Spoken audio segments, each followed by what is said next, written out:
John, thank you very much indeed. Hopefully everybody can see my presentation okay. And we got up there. So look, first of all, thank you very much, everyone, for coming. As I said, it is Friday afternoon, wherever your GPS is here in the UK. So please do relax and enjoy the next few minutes, not having to think about much else. So, as John mentioned, I'm Giles, and this talk is all around the challenges of agile leadership. And again, I'm always humbled that I get to speak to communities of like-minded people, especially within the IAP, as John mentioned, having been a fellow for the last 10 years now.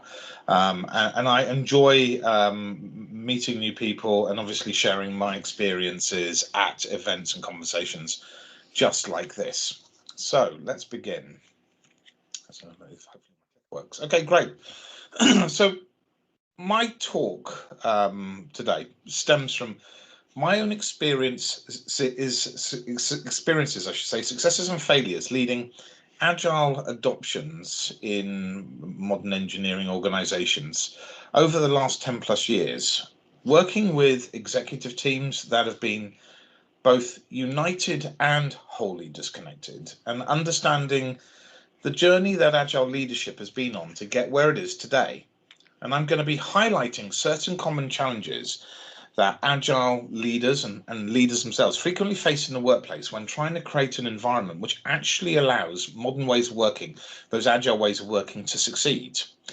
These challenges create the most amount of friction with our jobs daily and need resolving in the present before any type of leadership in the future actually evolves further. As I'm going to mention often, things like the Agile Manifesto has actually been around for 20 years now. Its 20th anniversary was on the 12th of February. And yet we're still experiencing issues with these sort of modern agile ways of working that we were facing back in 2010 or even earlier. Now, agile leadership, or leadership itself, in 2030 will be no different from now unless we resolve these challenges first of all. And I'm personally very passionate about responsible servant leadership in the workplace.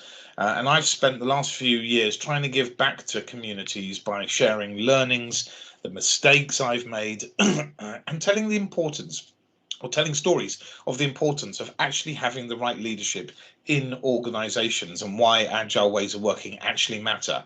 I believe also that as ever, we spend so much time with new ways of working due to obviously being in lockdowns globally. We need our leadership to be as successful as possible and to help make our organization succeed. So the purpose of this talk is to look at some of the challenges that are limiting agile leadership from being truly successful in the workplace. In understanding what and where that sort of leadership needs to be in 2020 and beyond, or 2021 and beyond, we need to understand where Agile may be perceived to be today as it enters, obviously, its third decade in the workplace. And I often share these sort of thought-provoking perceptions from people who work inside an Agile community and those who don't, at events and webinars just like this, to sort of see how they match the experiences and the perceptions of the people in the audience. So how is it perceived today? And these are these sharings. Is it a cult or ideology? Is it a goal? Is it just about doing Agile and not about being Agile? Is it becoming too prescriptive and bureaucratic? Is it actually fake? Is it about only implementing parts of the processes to be successful? Well, hopefully all the answers are no so far. A tool for software development only. All about scaling and brands and methodologies and transformations and all of those other amazing buzzwords we have in the workplace today. As the whole answer, as a tick in a box exercise, just about getting qualifications, possibly as agile theatre. So I'm here to share some of the things I've repeatedly experienced in my career, especially over the last 10 years of the last 26 years, that limit the success of that genuine agility, that agile leadership in the workplace. And this is a real opportunity for us to have actually a good conversation and collaborate to help our organizations actually overcome some of the friction and hurdles they need to get to more agility in the workplace. To understand why we need that agile leadership today and beyond, as organizations evolve, we need to understand why these organizations want to become agile in the first place. So I'm going to start with why these same organizations actually aspire to be agile. Some recent surveys by Deloitte and McKinsey show that more than 90% of senior management in technology organizations and other organizations are giving high priority to the mandate of actually making these same organizations agile. Now, popularity of this way of working clearly shows modern day agile approaches deliver superior results compared to those of traditional bureaucratic approaches. And this is where obviously that aspirational mandate is being driven from, especially in the thought leadership coming from Deloitte and McKinsey. But despite this, less than 10% of the respondents actually consider their organization to be performing with any kind of a high level of agility whatsoever. According to a recent McKinsey Global Agile survey, more than 80% of respondents say their organizations have undertaken a digital or agile transformation or evolution initiative over the past 5 years. A mere 16% reported some form of success, short-term transition, etc., etc., but only 3% globally claimed a successful, sustained transformation. Now, the results from respondents who did report a success, that's 16%, point to the 5 categories we see below in order of importance, all of which make a transformation more likely to succeed. Number 1 in that list, leadership. So these categories suggest where and how organizations can start to improve their chances of somehow successfully making major step changes to their business. But it still seems mind-blowing that nearly 20 years on from the creation of the manifesto, we're continually identifying the same criteria time and time again to make these transformations and evolution successful, but actually really doing very little about to make the changes last. So this seemingly large delta between aspiration and reality has actually led to many organizations today claiming to be agile in one form or another, when clearly they are not. Especially if, according to the results, they do not have the right leadership in place to help bring about the required changes to improve on that 3% score. So what is agile leadership? Now, I don't want to focus the whole talk just on this particular area, but I do want to share what I believe agile leadership is today in the modern workplace, who an agile leader may be, and some of the attributes that I think make a great leader. Agile leadership is the practice of creating change that helps build a truly agile organization. In a nutshell, that's it. See, agile leaders do have this passion for learning, open innovation, developing people, and can create and communicate the vision of the organization. It's also the craft of creating the right context for self-organization within an environment where agile teams collaborate, learn from each other, get quick feedback from users, and are focused on that quality and continuous learning. Now, these leaders do not micromanage the people, nor somehow create total freedom. They balance the anarchy and strict structure that is crucial in today's organizations. Developing, and some would probably say more importantly, maintaining this right environment is actually very hard work.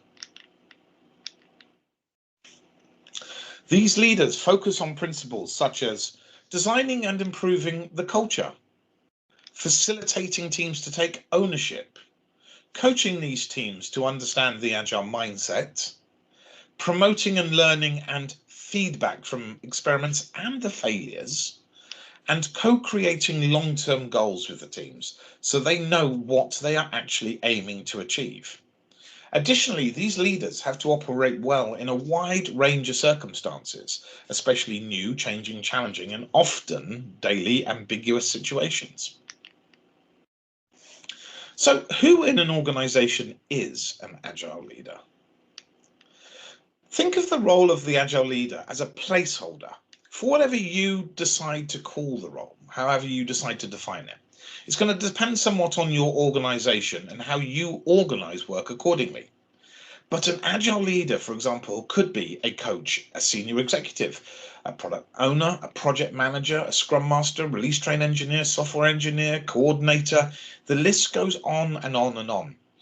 And one mistake I've seen happen many times in my career, you don't necessarily need to go out and hire someone specifically as an agile leader within your organization. You may already have many agile leaders in place.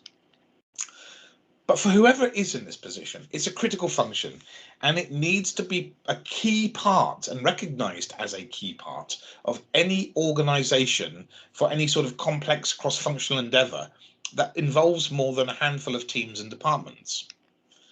The person or persons in this role needs to be motivated, dedicated, and skilled, living and breathing that mindset and philosophy that supports it. The reason I say persons is that the agile leader doesn't necessarily need to be one person. It can be a pair or a small close-knit team, as long as they collaborate tightly and speak with one agreed voice. While it seems obvious, these agile leaders need to not only be strategic, but also effectively lead in the present to address any issues or challenges the team may be currently facing. Agile leaders must also inspire creativity and innovation with employees so that as the organization moves forward, employees are directly contributing to its successes. You can't always rely on what worked yesterday to solve tomorrow's problems. So agile leaders need to use their experience as a tool, but mustn't rely on it solely to solve problems. These agile leaders take pride in being resilient and creative in what they accomplish by ultimately being flexible and open to change. Agile leaders are those who can adapt to an ever-changing and uncertain environment. Learning from this prepares them to handle whatever happens next and makes them an excellent role model for others. Agile leaders constantly challenge beliefs and assumptions so they can meet the needs of the moment versus somehow clinging on to a cause that is perhaps already lost. And agile leaders need to navigate uncharted waters, the ambiguity I mentioned earlier, and chaos on a daily basis, all the while remaining fully connected with the people and the teams. Next, in uncovering who our agile leaders are now within the organization, their leadership will have a positive effect on that same organization at two distinct levels: the structural level and the behavioral level. Now, on the structural level, that leadership will affect things like processes, roles, responsibilities, key performance indicators, etc., etc. And on the behavioral side, it refers to those specific actions being taken by these leaders in situations that are underpinned by particular mindsets and abilities. And together, these structural and behavioral effects mutually reinforce each other to culminate in a leadership experience that extends its influence across an entire organization. Now, talking of influence, the following points for me are key to understanding the role of a leader and actually the major differentiator between a leader and a manager, in my personal opinion. Leaders and managers both mobilize people and resources and explain the vision. But for me, that's where the similarities end. Leaders focus on goals. Managers focus on tasks. Leaders take risks. Managers mitigate risks. Leaders sell it. Managers tell it. Leaders go against the grain. Managers go with the flow. Leaders motivate. Managers approve. Leaders inspire trust. Managers expect control. Leaders foster ideas. Managers assign tasks. Leaders innovate. Managers use what works. So this leads nicely onto the challenges and the title of the talk. And as I often do at sort of webinars and conferences on topics that I'm passionate about, I like to share the most common, most often experienced, and probably the hardest challenges that I see or face most often in my career, that are limitations or blockers for me in my quest for being a good leader and an agile leader and enabling that sort of organizational agility the best way I can. I'm not going to necessarily be providing solutions for these, but I'm going to share and highlight the challenges and some of the things we can do to limit them, which you will see do follow a well-trodden path of recurring patterns, which then become opportunities for us all as a modern technology community to help truly solve together. So challenge number one, where organizations wrongly claim to be agile. The term agile is often applied to organizations or parts of that actually have no substantive claim to it of any kind of agility whatsoever. And this usage wrongly leads, excuse me, to many organizations being called agile, even though they're still managed through traditional bureaucracy without any true agile leadership. This over-eagerness to self-identify as agile has created fake agile or agile theatre among organizations that misunderstand or simply choose to ignore the true application of organizational agility. To understand whether an organization is agile, you have to look beyond what they're simply saying, and you have to look at how they are operating. Some of the most successful organizations that have implemented an agile way of working don't even use the standard terminology of agile at all, or worry about calling themselves agile. This is also known as agile without the label. Their organizational agility, coupled with their great leadership, is an important reason why actually they've become the most valuable organizations in the world. The uncomplimentary phrase, agile in name only, or I know, applies to organizations that just have too narrow a focus and that are only implementing parts of agile processes while ignoring leadership, culture, structures, governance, and without embracing the philosophy and values which are shared and embodied by these leaders. To avoid uncomfortable scrutiny, some organizations even cover themselves in agile camouflage, borrowing the ceremonies and vernacular of agile methods and frameworks without fundamentally changing their underlying work habits or having the leaders in place to change this. Now, ultimately, these organizations are simply doing agile without truly being agile. There is often a lack of commitment seemingly throughout an organization. They don't understand why the change is happening and are not committing to what is actually necessary to achieve it. As mentioned earlier, this claim by organizations calling themselves agile can never be thought of as genuine if they do not have the right leadership sharing that philosophy and set of values and enabling the required change and evolution to take place. To be truly agile, an organization today needs to operate in a very different way, with leadership, values, and norms all reinforcing that philosophy and culture. If you're an agile leader coming into an organization that is resisting change and operating by doing agile in name only, this is a substantial hurdle to overcome. Some might say it's even impossible. Challenge number two, where agile is for the software teams only. The Agile Manifesto and corresponding principles were originally written for the context of software development. Most of us must know that, and was intended to address issues that the software teams, I certainly were in, faced in the late 1990s and the early 2000s.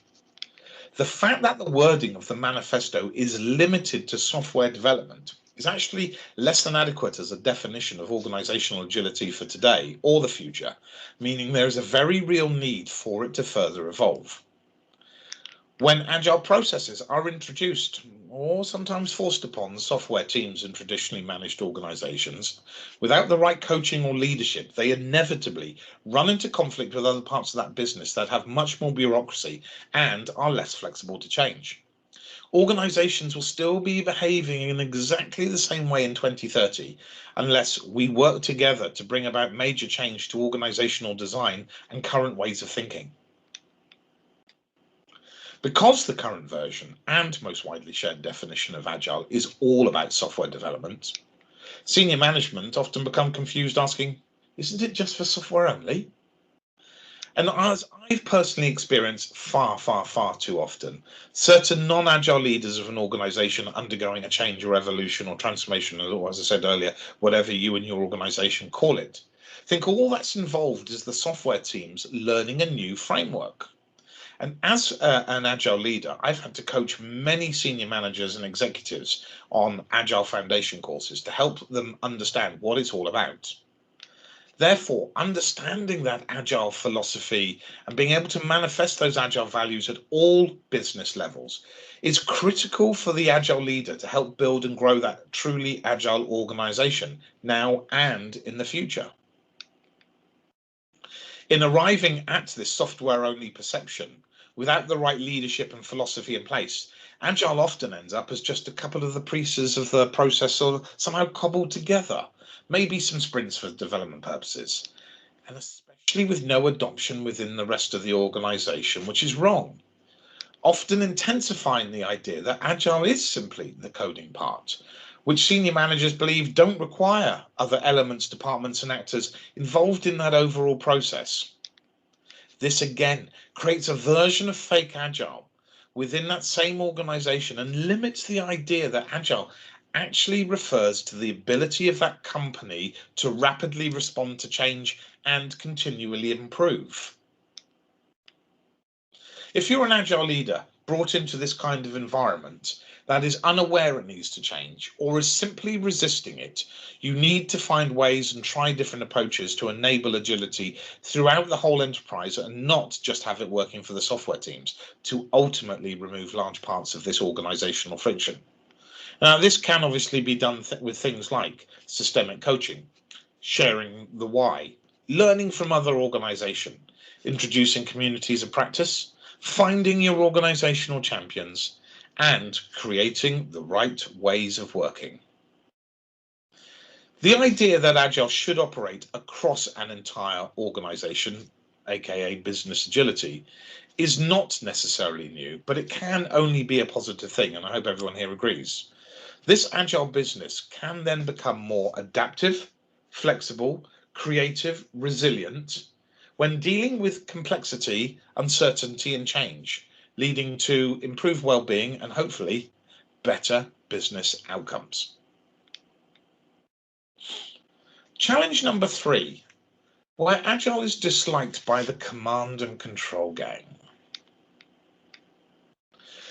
What's annoying about Agile to control-minded management at any level within an organization, but especially prevalent with middle or senior middle management in my own humble personal experience, is that it recognizes a very big problem lies in control itself, especially when this gang worships at the altar of conformance and are not flexible to adapt and change. This same group seem to somehow have the loudest voices, but actually lack authority to make any necessary structural changes, and are often given misaligned incentives leading to traditional behaviors to surface. Reconciling agile execution and innovation lies in giving greater freedom to those people doing the work, being able to exercise their talents and creativity, but doing so within short cycles so they themselves can see whether they're making progress or not. Even worse for hierarchical control, agile leadership thrives on transparency. One of the dirty, not so little secrets of traditional middle management is that control thrives on non-transparency, especially when they continually follow the ideology of controlism somehow from the top down. So introducing agile leadership means exposing all those non-transparent tricks that hierarchical managers play on their subordinates to maintain power. Is it any wonder then that Agile isn't naturally popular with this command and control gang, and as such it will not succeed if they do not allow it to flourish within the organisation?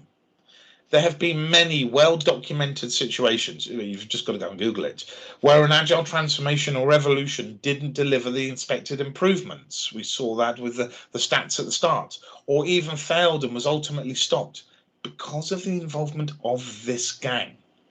Those who don't pliantly follow this group become an obstacle in their mind and not a benefit. Now, with such defenders of controlism, who needs enemies? When advocating a new approach or a new way of working, it's natural to openly highlight the flaws of the current ways of doing things. If everything were perfect, why should people listen to us? This is often where the biggest friction comes from. Agile leaders and coaches have suggested many ways to deal with organizations that have this command and control management style. For example, by assessing if an organization is actually truly already not for Agile in the first place, before even thinking about whether there's a future for it or not. These same leaders also need to be wary of the damage from anti-Agile propaganda from this group, which will also limit the success of any adoption. If an organization genuinely wants Agile and its leadership to succeed, then the hardest lesson for this command and control gang is learning to trust the Agile leaders and the talented people within the teams and recognizing when to get out of their way. And it is down to us all to help guide and coach this the best way possible, to allow this to happen and to help remove the resistance to change. Challenge number 4. Where Agile is constrained by bureaucracy. One thing that hasn't changed with the popularity of Agile and Agile leadership, there still is, loads of pressure from the top down. Now, I hope you all agree, but I personally believe in an ideal organization, C-levels should, if not must, transform and promote the Agile changes too. Especially having been one. And I've worked with some amazing technology leaders and mentors who have done this throughout my career as well. And I'm sure you all have similar people in mind too. But I've also worked with those C-levels who haven't supported and promoted the changes, believing that somehow they know better when clearly they didn't, not adopting a growth mindset. In many companies I and colleagues have worked in, it's still not often the case today, where somehow they revert back to the only processes and behaviors they know, believing that somehow they understand how to deliver better because they're in charge, rather than the actual leaders who look after the teams and the outcomes for the business daily. Agile leadership will be stuck in a perpetual loop and can't evolve if we continue to experience this resistance and friction. One author, Gary Hamel, gave a vivid description of bureaucracy and this level of it, and this top-down pressure in a front-page Harvard Business Review article titled "Bureaucracy Must Die," that summed it up as strategy gets set at the top, power trickles down, big leaders appoint little leaders, individuals compete for promotion, compensation correlates with rank, tasks are assigned, managers assess performance, rules tightly circumscribe discretion. And as such, these executives are still focusing on sometimes snapping their fingers, trying to become agile magically, also known as the Harry Potter syndrome, often without any care or actually understanding the why, and hoping for that faster time to market, which ultimately never comes for them or anyone else, or simply somehow just choosing to ignore it altogether. As I've experienced, certainly in the last 10 years, there are some in senior management circles, and note I don't call them senior leadership here on purpose, that don't understand what Agile actually is and sometimes don't even want to understand.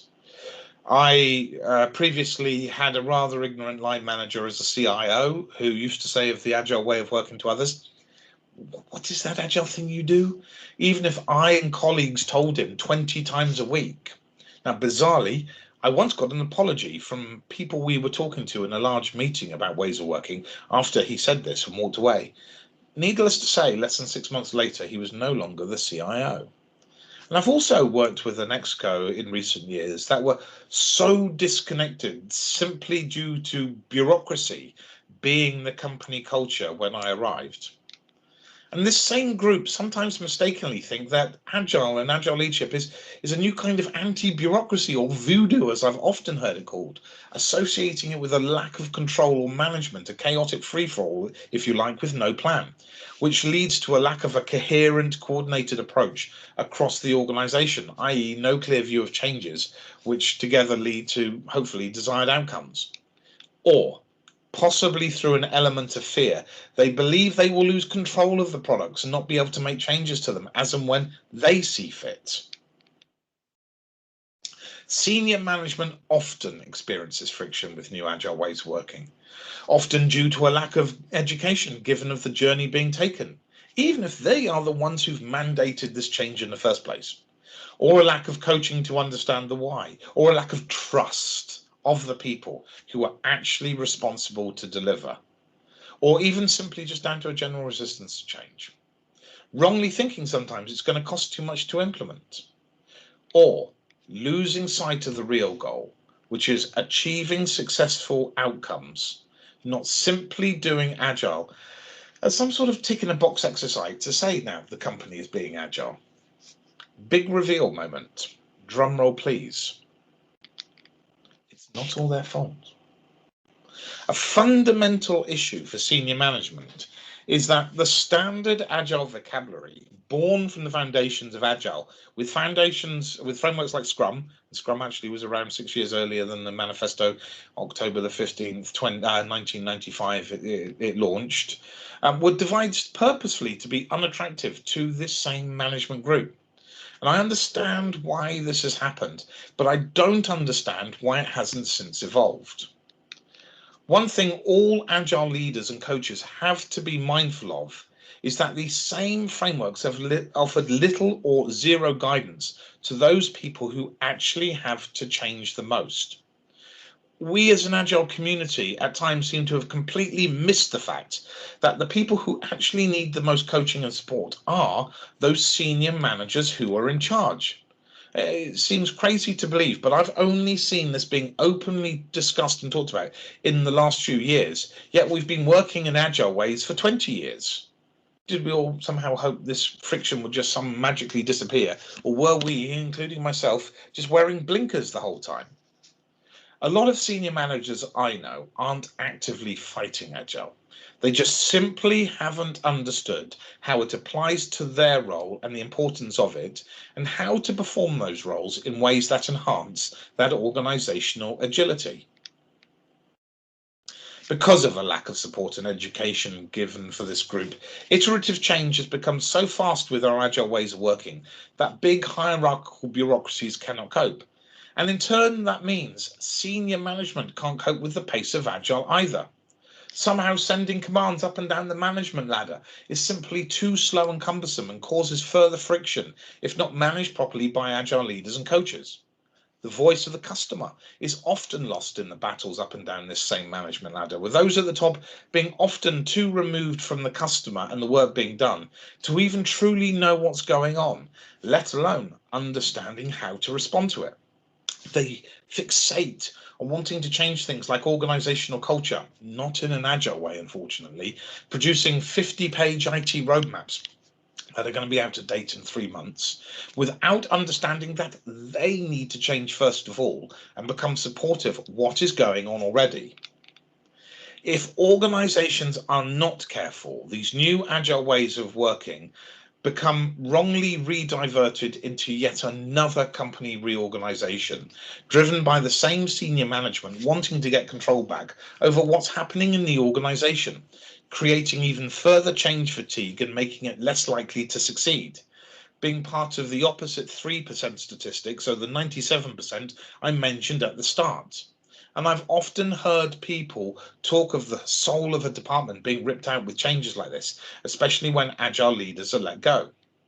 And so this invariably leads to a negative way of organizing rather than a positive way of working, and will create even further friction within an agile adoption and make it far less likely to succeed. Genuinely, if I was a betting man and I could see the future, I would be able to make a ton of money on the fact that in 2030, organizations will still be operating the same way, as norms and ways of working will not evolve if we are not leading this change today. Now, I think this cartoon sums it up, and I absolutely love what this says. Who wants change? Who wants to change? I prefer the next version that came from a good friend, Mark Buchan. Who wants change? Who's willing to change? Who's capable of change? While superseded by a report from 2020, the Business Agility Report 2019 preface stated at the time, the report is a sobering account of obstacles along the way, particularly in larger organizations that suffer from risk-averse cultures, organizational silos, bureaucratic layers, workforce passivity, traditional mindsets, and above all, lack of strongly supportive leadership at the top. And this resolutely maps back to the results of the surveys I mentioned at the start. To make any adoption, transformation, evolution a success, you need the right agile leadership in place. Agile leadership throughout an organization is a lot harder than traditional leadership. If you're doing it right, you care a whole lot more. And often these agile leaders are the filter between harsh top-level objectives and truly trying to motivate their teams, making a difference and enabling delivery. Agile leaders must help organizations and senior managers understand that it's not a new level of anti-bureaucracy or voodoo, and they're not going to lose control of their products, and understand that they need to help coach the senior management team to understand what it is they're committing to, which is a quote from Deming. They must also ensure they're providing the guidance required and advising the senior managers of the approaches being taken by the teams, bringing them on the same journey. And finally, they need to be part of the success criteria to help these senior managers to become senior leaders. An agile leader is, by necessity, someone who lives and models this mindset, someone who's pragmatic, knowledgeable, flexible, open, respectful, responsive, not prescriptive and bureaucratic. So this leads nicely on to my last challenge, where organizations have a fixed mindset. As discussed earlier, organizations that are very agile often shy away from the label or are moving away from a particular brand and are using their own homegrown words, which feels more genuine. The main difference between those organizations that can claim that to have that genuine agility and for those that can't is for a large part down to those adopting that mindset at its core, from its people and culture to its structure and technology, i.e. being agile across the organization and not just simply doing it. Those leaders that adapt to the continuum of agile will see the improvements over time versus those leaders who don't adapt due to a fixed mindset, where they just go through the same motions of just doing agile because usually of some wider company directive. If this mindset adoption doesn't happen, then that organizational culture will never improve, even if senior management thinks it's just fine the way it is. As some people in organizations wrongly believe, an agile mindset does not simply see things in a polarized view, i.e. agile or not. An agile mindset is that set of attitudes that support a truly agile working environment. And this mindset is necessary for agile leaders to cultivate those high-performing teams who in turn deliver amazing value for the customers and the organization. This mindset is independent of terminology, labels, proprietary processes, particular brands, and actually helps with fixing the perception of whether an organization can truly claim to be agile or not. And if this mindset is cultivated by the leaders and nourished, the teams will experience amazing outcomes, happy employees, delivering great value and great results. So ultimately, Agile is all about embracing that different mindset or philosophy. Agile is not a system, not a methodology, not a platform, not an organizational structure. In my humble experience, when people in organizations have the right leaders and mindset, it hardly matters what tools, processes, and practices they're using, it makes things come out right. Conversely, If they don't have the right leaders and mindset, it doesn't matter. You know what, if they're implementing every tool and process and practice according to the book, no benefits will flow. And I've experienced this more often than not in my career. The Agile mindset is the environment within which teams truly flourish, enabled and supported by great responsible leaders. If we want Agile leadership to succeed in the future, then we need to collaborate, evolve, and overcome the 5 challenges I've shared here today in the present as a priority, and no doubt many others as well. So finally, my epilogue, the journey for successful business outcomes.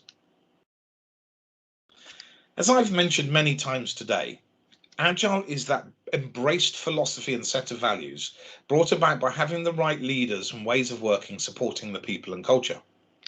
It isn't a methodology to implement within an existing management framework. It is about working smarter rather than harder. It's not about doing more work in less time, or as some people wrongly believe, doing twice the work in half the time. It's about generating more value and better outcomes with less work. You don't do Agile if you simply want the benefits. You have to be Agile. When you have the right leaders and coaches, the teams deliver within a business model that generates value for the whole organization as well as their customers. As Agile leaders, our goal should not just be implementing Agile. Our goal instead is enabling successful business outcomes. All said and done, Agile leaders are the key to enabling people and organizations to have the courage, knowledge, and belief to be truly successful. So my parting thoughts. True Agile leaders today embrace every aspect of agility across an organization. Set a clear vision that their teams and departments can embrace and own. Believe in their mission and live it on a daily basis. Build a culture of self-organizing teams. Create an environment that allows Agile to flourish. Focus on what really matters, delivering value and delighting the customer. And lastly, helping their team members take care of their customers, all the while they are awesome.